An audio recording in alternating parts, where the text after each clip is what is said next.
Hi guys, so I just wanted to share just a couple of random testimonies that I really haven't shared with many people. Um, so there are some things that God said to me that made perfect sense. As soon as He said it, I was like, okay, I've read this before somewhere. And some of the testimony actually comes from the book of Enoch. So one time I was praying in spirit and I was just talking to our Father. And it was on the Sabbath day, it was on Saturday. And He said to me I was, at the time I was wearing a necklace. And it said faith on it, but the T was in the shape of a cross. And it was real silver and real gold.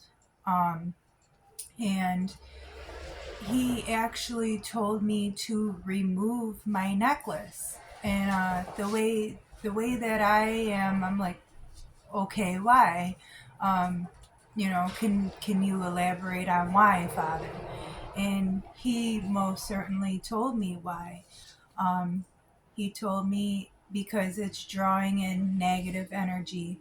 That these things, these metals, you know, all these things that they make into jewelry have come from the fallen angels.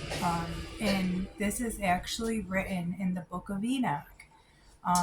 And part of the reason they removed the book of Enoch from the Bible is because there is so much truth within the book of Enoch.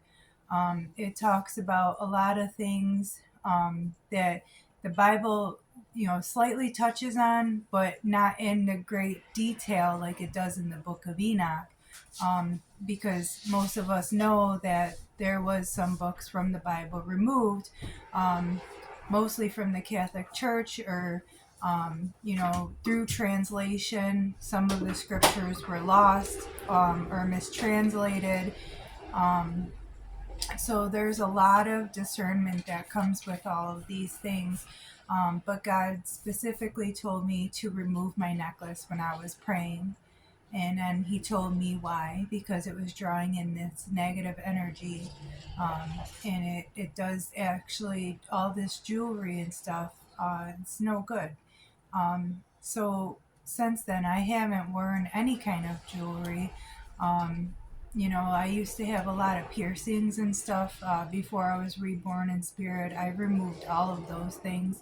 I used to have my tongue pierced. I used to have my lip pierced up here. I used to have my nose done. I used to have my eyebrow done. I had my ears going all the way up at one point. Um, I removed most of my jewelry before I was reborn in spirit.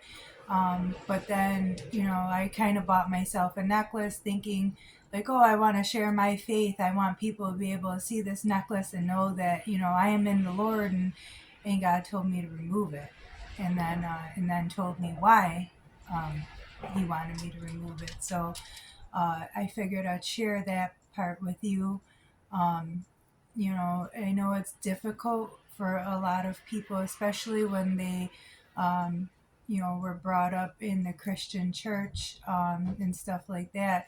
Some of these people don't even acknowledge the book of Enoch as being biblical. Well, it really is. And there's several times that Enoch is actually referenced within the Bible and the Holy Scriptures. And, I know in Jude, I actually have them written down. 1 minute. Okay, so I actually wrote this down. I've done a lot of studying, guys. God tells us to study ourselves approved, rightly dividing the word of truth. And Enoch is mentioned in the Bible several times. Hebrews chapter 11, verse 5 through 6, he's mentioned. Genesis chapter 5, verse 18 through 24, he's mentioned. Chronicles chapter 1, verse 3, he is mentioned.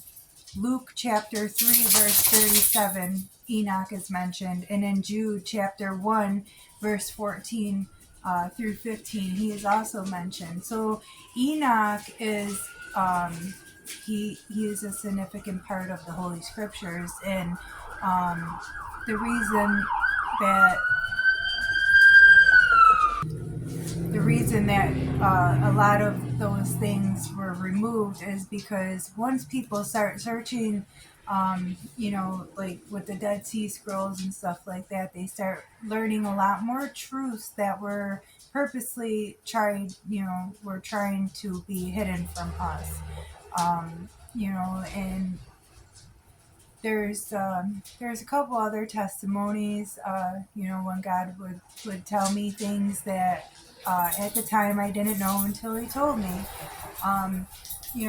One thing was, I think it was last summer, I went out and I bought a bird feeder. Or actually, it was given to me as a gift. I had a bird feeder, and I went out and I bought bird seed, and I filled the bird seeder, bird seeder, the bird seed, and and God told me to stop feeding the birds, and I'm like, okay, why? Like kind of confused as to why He wouldn't want me to feed His creatures. Then He explained to me why, and it made perfect sense. And I'm like, all right, Father, I won't do that anymore. So with this testimony, like I said, I was feeding the birds, and He told me not to. And when I asked Him why, He told me it was because I was messing up the balance of nature. Here I'm feeding the birds, and they're eating the bird seed that I'm giving to them, and they're not eating the bugs from the ground. They're not eating things that are natural to them, because I'm making it easier for them to get to, access to different kind of food. And He let me know that is why my front yard was overran with ants, and bugs and stuff, because normally these birds would be feeding on those things. And because I was feeding them bird seed, I was messing up the natural balance that He has set in place. And He told me this, and I'm like, wow, I didn't look at it that way. And I immediately repented for doing that, because I didn't even realize that I was doing something that was messing up the balance that He's created to be. The natural order of things is very important, and it's very important that we respect God's natural order, because he's set everything the way that it was meant to be when He made the foundations of the earth. He set everything in its place. He's given everything a job to do. The fowls of the air are supposed to eat the bugs and the seeds. That and that's how plants and everything get spread around. um and then when we're messing up that balance that He's created to be perfect, that's part of the reason that the human way of thinking is so corrupt, because here we think we're doing something good. Like, I really thought I was doing something good for the birds, and here I'm just messing up the natural order that He's put in place. um and once He brought that to my knowledge, I just I immediately repented for it, and I just felt bad, because I don't ever want to mess with the natural order that God has put in place. I love God,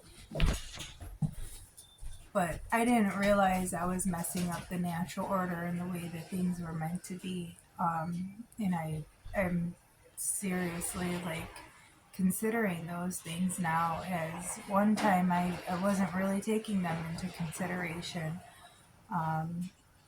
So I mean, even though it's a small testimony, it's big for those who truly respect our Father, because we love God. We want to do everything, the way that He's intended it to be.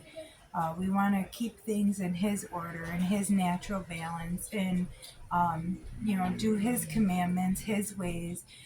We shouldn't be eating things that he says are unclean. And the reason being, he doesn't tell us these things because he wants to dictate what we do in our lives. He's telling these things to us to protect us for our own good, because the ways that seem right to a man are an abomination before God. God has set everything in natural order for us. Um, and when we start going against that and start eating things and doing things that He didn't create us to do, um, we transgress against Him. And it might be a little thing, even if it's something like somebody eating bacon. Or pork or whatnot. And if he calls it unclean, there's a reason he calls it unclean. Pork is absolutely disgusting. They eat all kinds of nasty things, and they carry parasites and everything else. And then you go and you eat this stuff, and then you're getting parasites inside of you. God doesn't say that these things are unclean just to tell us, what we can and cannot eat. He tells us for a reason, for a safeguard, for our own protection, because the ways that seem right to us are, like I said, an abomination before Him. So we have to be listening to what He tells us. He's always looking out for the best interest. He always has our best interest in heart. He wants us to be holy, true, and just like He is, because He's made everything in its natural balance. He's made everything to be perfect. And when we're going and we're transgressing against that, we're only hurting ourselves.